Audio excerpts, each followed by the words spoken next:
All right, let's get cooking. Welcome to the latest edition of Chin Check Sports Radio. I'm your host, JD. I want to thank you all for taking the time out to join us. And as always, we welcome any suggestions, feedback, comments, and criticisms, which improves the quality of our program, which ultimately improves your listening experience. Before we get started, I want to send all of you thank you for your tremendous support. People are slowly but surely finding out about who we are and what we do. They enjoy and respect the passion with which we speak. But as we say, we do this because we love it. We are sharing our passions with you all as we continue to build our listening army to take over the world. Before we get started on tonight's episode, we definitely want to send a special rest in power to YouTube star Kevin Samuels, who passed away very untimely. And Kevin Samuels, within at least the Black community, was an advocate for men understanding their value, for men understanding their worth to make themselves a better and a much more desirable candidate to marry.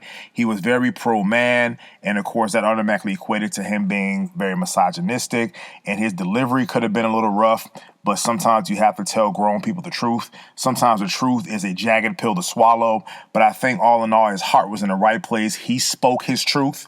And I think his legacy and his words will live on forever because, again, he did show and teach a generation of men to understand their worth. He really stressed the family structure in the Black community. He really tried to bring light on the fracture of the dynamic between the male and the woman, specifically in the Black community. So his content, his time forced some very much needed conversation. We'll say that his content forced people to really sit down. Let's analyze here, why are we having some of the issues that we have in relationships, that some of the behavior needs to change, that some of the thought process needs to change. And I thought all in all, the man spoke his truth. He stood 10 toes down speaking his truth, and you have no choice but to respect that because he said what he said what he felt. Critics be damned, detractors be damned. And sometimes when you speak your truth, folks don't like it, but guess what? Folks respect it. So to Kevin Samuels, brother, you rest in power. And to his family, we at Chin Check Radio extend our deepest condolences. We're going to continue along with our top 10 boxing list of all time based on the fights that we grew up watching. If you're looking on your screen, you see Bernard Hopkins, TKO12 over Felix, Tito, Trinidad. Now, both fighters appeared on our Chin Check Radio top 10 boxing list of greatest fighters of all time that we grew up watching. So, folks, go back and check it out because we have broken down this fight before, and this fight was a major upset for its time.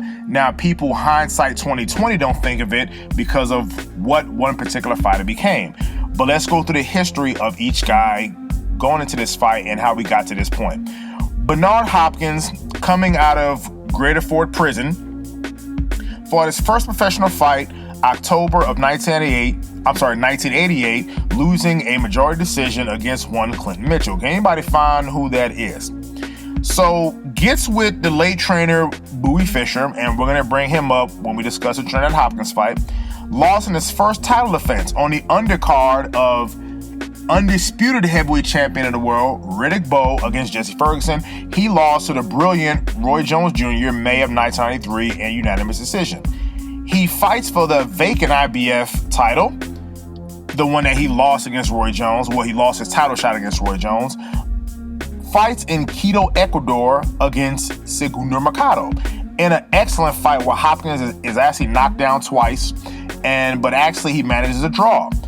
Fights Mercado again in a rematch in April of 1995. So the first fight was December of 94 in Ecuador. The next fight is April of 1995. And folks, it was an absolute bludgeoning where it was a TKO in the 7th round and everything that Hopkins threw landed.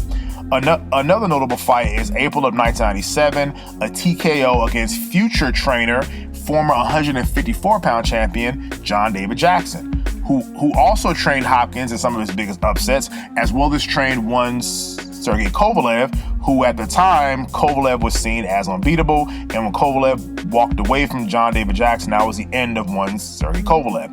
July 20th of 1997, a TKO in the 11th round against Glenn Koff Johnson, which that victory would look better about 7 years later as Glenn Johnson became if not the best, or one of the best light heavyweights of his era, beating Roy Jones, knocking out Roy Jones, beating Antonio Tarver.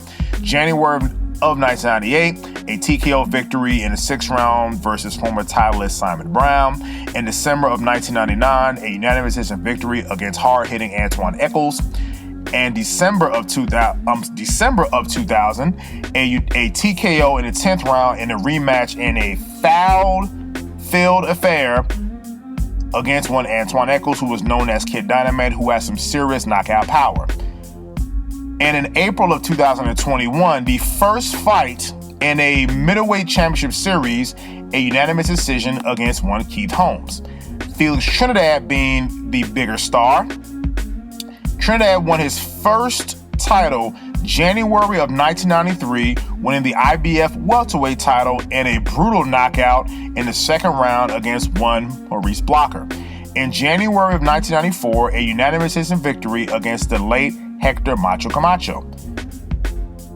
In May of 1996, a KO in the 5th round against former titleist Freddie Pendleton. In August of 1997, a KO in the 1st round against Troy Waters. February of 1999, a unanimous decision victory over the late Pernell Sweet Pea Whitaker. In September of 1999, in a well-publicized fight that we have discussed, a majority decision over one Oscar De La Hoya. We think that Oscar won that fight. March of 2000, moving up to the 154-pound, fighting for the WBA super welterweight title or junior middleweight title, a unanimous decision victory over gold medalist David Reed. December of 2000, in an action-packed fight, a TKO in the 12th round against ferocious Fernando Vargas. Folks, that is a very action-packed fight. I definitely encourage you to see it. Now, we talked about the middleweight championship series. Promoter Don King, because at this time, the middleweight division had really fallen on hard times. Now, we're talking about the middleweight division that was ruled by Marvin Hagler in the 80s, that when he lost to Ray Leonard. So really going into the 90s, the middleweights kind of fell by the wayside, because at this time you had the heavyweights took over the sport. The welterweights are a natural attraction in boxing. So promoter Don King, having Felix Trinidad, wanting him to move up in weight because he's already conquered the welterweight division. He has already have conquered the junior middleweight division. And of course, the glamour division in boxing are usually heavyweight, middleweight, and welterweight down to featherweight. Now, I'm sure people who really don't understand boxing, they see so many divisions, but that's generally where boxing began. Heavyweight, middleweight, welterweight, as well as featherweight for the smaller guys. There was always something cool about welterweights because they had the speed of the smaller weights, but had the power of the heavyweight to knock a guy out. So Don King decided to put together this middleweight championship series to crown an undisputed middleweight champion. So in the 1st round, as we talked about, you have Bernard Hopkins against one Keith Holmes and Felix Trinidad against one William Joppy. So Bernard Hopkins fought Keith Holmes. Keith Holmes tried to get out of that fight, and it was an easy win for Hopkins. The question with Trinidad was going up against a true middleweight in William Joppy. Will Trinidad's narcotic power, will that move up to the 160-pound division? Because again, Tito was knocking guys out at 147, was knocking guys out at 154. Even though in the David Reed fight, he won a unanimous decision, but he scored 2 knockdowns against David Reed. So the question was, could Trinidad's power move up to 160 pounds? And that was an emphatic yes, because he scored some brutal knockdowns of Joppy in the very 1st round in Madison Square Garden and beat Joppy by TKO in the 5th round to wrestle away the WBA middleweight champion. So Hopkins, already the IBF champion and the WBC champion by virtue of beating Keith Holmes, and then you have Trinidad now winning the WBA middleweight title. Now the scene is set for these two guys to get into the ring. Now, what a lot of people forget about this is this fight was seen as a stepping stone for a bigger fight with then pound-for-pound fight king Roy Jones Jr. So the fight that people were looking for, looking past Hopkins, was to match Trinidad against Roy Jones Jr. Again, we talked about how people always wanted Roy Jones to seek challenges. Trinidad was moving up in weight. He was a huge fan favorite.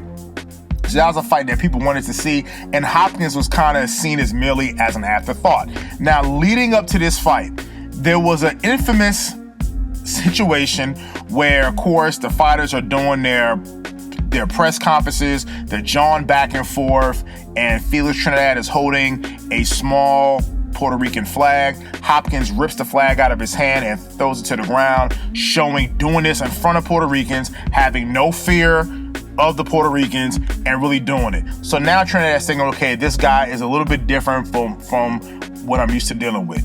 Then Hopkins does it again, this time in Puerto Rico, where now Hopkins has to run out of the stadium. He has to almost be airlifted out of Puerto Rico because they probably were going to hurt him bad, if not kill him. So that set the stage where now Hopkins is now playing the mind game with Trinidad, because Trinidad was the star. Trinidad was the fearsome puncher. He was a knockout puncher.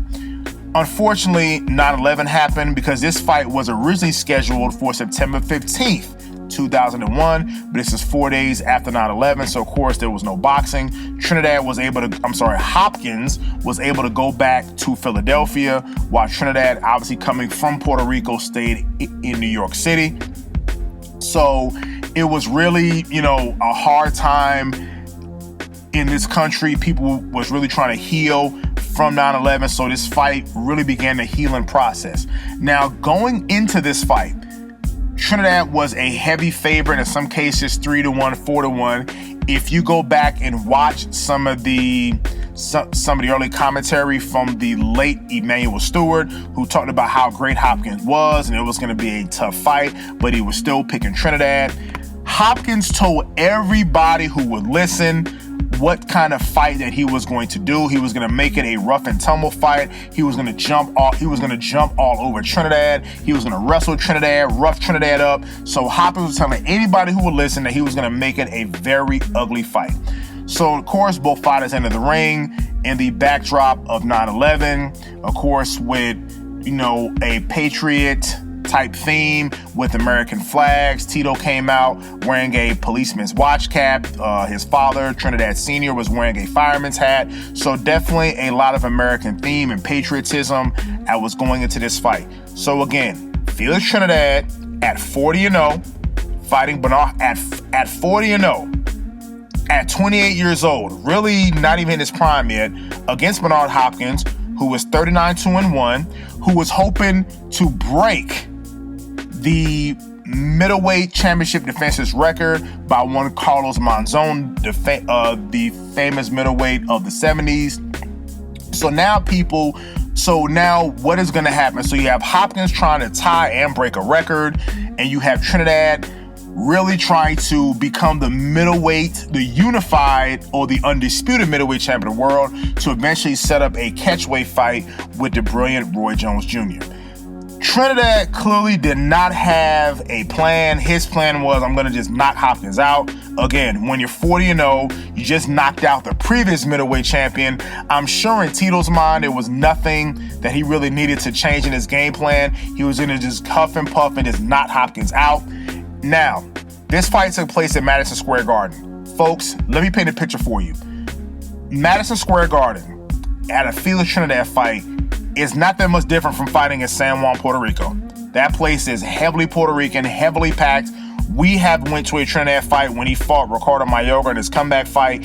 And we have been to Puerto Rico too, by the way. So it is literally like you're fighting in San Juan. So this is a clear home field advantage for Felix Trinidad going into this fight, that he is the favorite fighter in. Funny, if you go back and watch this fight, Bernard Hopkins had some writing on his back from GoldenPalace.com. That was the first online gambling company who paid Bernard Hopkins $100,000 to use his back as advertisement for erasable, washable tattoo that literally said GoldenPalace.com. Okay, that was on his back. So Hopkins was given $100,000 for the fight and then promptly bet the money on himself. Again, he was a 3-1, 4-1 underdog. So now going into the first round, the fighters are really kind of feeling themselves out, so not really much action in the first round. As Trinidad goes back to his corner. His father telling him, okay, Tito, you got to move, start boxing. Trinidad says, oh, don't worry, I got him, through their interpreter. Bowie Fisher is telling Hopkins, I need you to jab. The fight's yours in the center of the ring, and I want you to jab. Just keep popping that jab. So clearly there was some battle plan, and there was some tactics and strategy that Hopkins' team had going into this fight, and the plan would unfold later on during the evening. In the second round, more the same. Hopkins is really trying to establish his jab, and at the end of the second round, Hopkins lands a hard overhand right that clearly gets Trinidad's attention. In the third round, Hopkins again is starting to establish his jab a little bit. He's really starting to really box, which is a far cry from his strategy about making it a rough and tumble, ugly fight, and that was not happening. Again, was landing short, choppy right hands on the inside. So same strategy playing out. In the fourth round, Tito now tries to step on the gas pedal a little bit. He tries to throw more leather. Hopkins lands body shots, lands clearly some clean jabs, and now he's really starting to take control of the fight. Trinidad, I believe, sensing this, really tries to step up the attack in the fifth round. In the fifth round, he really opens up quick on Hopkins, but Hopkins is actually landing back. So anything that Trinidad throws, Hopkins is landing back. And I knew that night was going to be different because at the end of the fifth round, as they threw punches after the bell, you saw Trinidad catch Hopkins with a flush left hook. That left hook, 9 times out of 10, would have at least scored a knockdown, if not knocked most guys out. What happened with Hopkins? When Hopkins ate that left hook, and trust me, he did not see it coming because it was flush, because you saw his head snap back. Hopkins then fires back with a straight 1-2 down the middle, but before, you could say before the refs broke them up. And I'm watching this, I'm like, okay, this is a little bit different because I've seen that left hook put guys to sleep. And now with Hopkins, he fires back after being hit with Trinidad's best punch. As the sixth round comes out, now this is probably overall the best round of the fight. Where now we have Trinidad just unloading with the left hook, but Hopkins is beating him to the punch. He's clearly beating him to the punch. Anytime that Trinidad landed 1, Hopkins landed 2. He was boxing him with his back against the ropes. So at this point, he's really living dangerously, where, again, his trainer's telling him to stay in the center of the ring while Hopkins' back was against the ropes. So now there was clearly so now as Trinidad starts to step on the gas pedal, Hopkins knows that he has to match that, and he matches it by outlanding Trinidad 2-1 in those exchanges, while also utilizing beautiful angles as well as footwork. As they go into the seventh round, you had Trinidad who asked his father, am I winning the fight? And that was kind of weird because why would Trinidad need to be asking if he was winning the fight? Now, the commentary by George Foreman was so biased in favor of Trinidad, it was just totally ridiculous. Now, if you guys don't know, George Foreman, who was employed by HBO, had his favorite fighters, specifically Felix Trinidad and Oscar De La Hoya, where they could do no wrong. I mean, the way he was talking that Hopkins wasn't even in the ring, it was all about Tito, how great of a champion Tito was, and Tito was a great champion. But it was as if Hopkins was just there as a warm body, not even acknowledging the brilliant work that Hopkins was doing. Now, in the seventh round, Hopkins now starts to employ feints. He's now noticing that Tito was susceptible to feints in the Oscar De La Hoya fight, and now Hopkins was employing some of the same tactics and strategy, and now he's catching Tito flush. In the eighth round, at this point, he is really starting to outbox Tito. I'm talking about standing in front of him, outboxing Tito, getting off 2-3 punches at a time, and now Trinidad really has nothing to return. Now, if you go back and look at the strategy of Hopkins in that fight, where every time he threw a short, choppy right hand, because all throughout the rounds, go back and watch Bowie Fisher. He kept telling Hopkins, not so hard, I want the quick shot inside, and you'll definitely get him out of there. Not so hard, I just want the quick right hand and just get him out of there. You have the late Nazim Richardson who's screaming. You can literally hear him screaming from the crowd, well, at least in the corner, pop the jab, pop the jab, pop the jab, which Hopkins was, and then you hear Fisher in the corner telling Hopkins, just throw the quick right hand. Okay, it doesn't have to be hard, a quick shot, and just get him out of there. As the fight starts to unfold, you see Hopkins landing his quick right hand and immediately ducking underneath the left hook of Trinidad because he knows that the left hook was Trinidad's best weapon. If I throw the right hand and if I throw it too hard, you can easily be countered by said left hook. So Hopkins was throwing a quick right hand, making contact, scoring points, and ducking underneath the left of Trinidad, which effectively neutralized Trinidad's game. So as an 8th round, as Hopkins continues to outbox Tito, the 9th round, Hopkins employs the same strategy. Now you clearly see him landing some hard left hands, and even Jim Lampley had no choice but to say it was a cold, clinical, professional performance by a true professional prize fighter.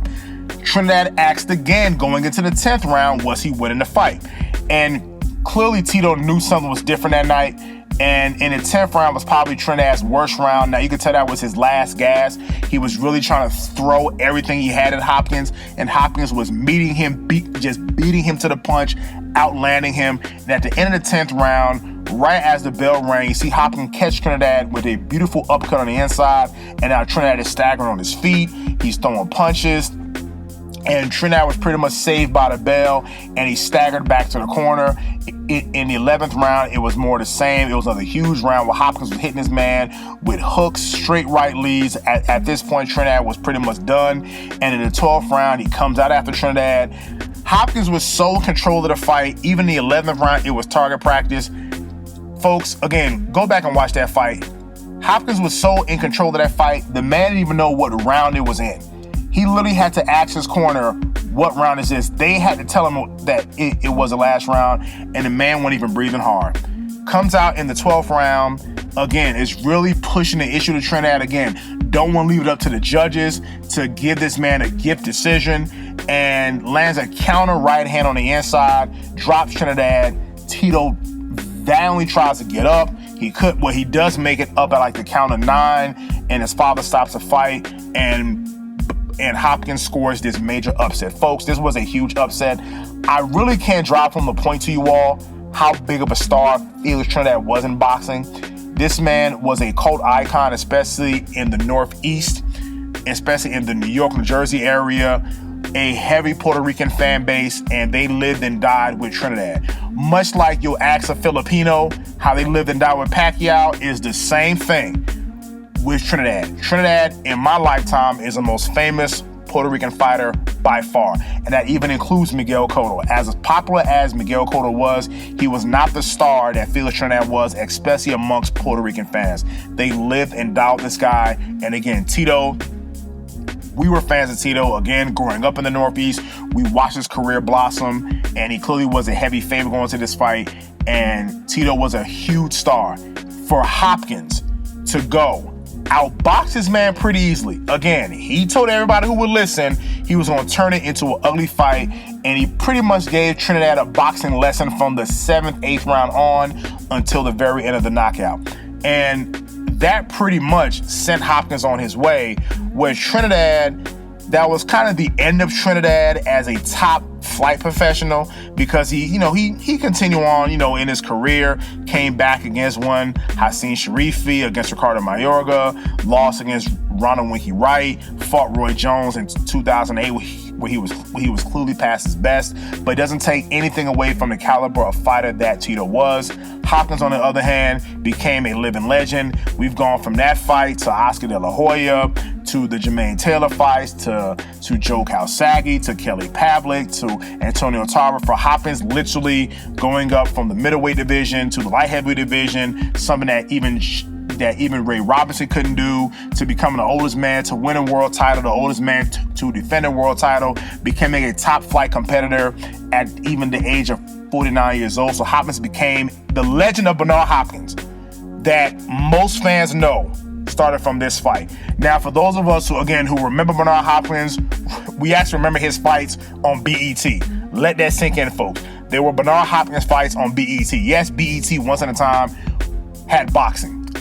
Please let that sink in. So for those of you who know Bernard Hopkins as a legend, or for some younger fans, this was the fight right here that really bore the legend of one Bernard Hopkins, was this huge upset against one Felix Trinidad. Again, walking into Madison Square Garden, that is the functional equivalent of fighting in San Juan, Puerto Rico. And I'm going to make this joke about how much they love Trinidad. Till this day, most Puerto Ricans probably don't like Hopkins because of the way he beat Trinidad. Now they respect him, but they don't like him for the way that he beat their icon. But again, it takes nothing away from Trinidad. This was a huge upset. Again, but it tends to get overlooked because of what Hopkins became. Again, he became a legend. He punched his ticket. He became the man that he is. But this fight is a fight that sent him on his way, and a fight that most people did not really give him a chance in this fight. Again, a 3-1 underdog, a 4-1 underdog was overlooked. And if you actually watch some of the ring walks, there was a sign that said, Roy Jones, you're next. So most boxing fans thought that Hopkins was a stepping stone to, again, a major showdown with Roy Jones Jr. that eventually happened where both fighters were way past their prime. But it has been fun. Please definitely enjoy it. Until the next time, it's Chin Check Radio signing out.